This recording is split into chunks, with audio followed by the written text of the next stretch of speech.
Taigi šiandien jau parodysiu, kaip galima priversti kompiuterį kalbėti. Pirmiausia, ko mums reikia, tai kompiuterio MacBook'o ir programėlės terminalo. Jinai būna dažniausiai pridėta prie applications ir utilities, ten turėtumėte surasti. Žodžiu, pasileidžiam terminalo programėlę ir parašom save. Dabar rašom kokį norim žodį. Tarkim, ir jis mums tai pasakys. Hello. Toliau rašom. Killer. Kiki.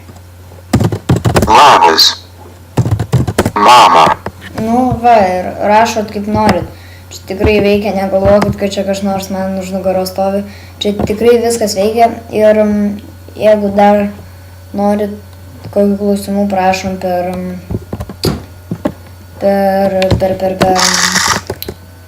komentarus parašyti.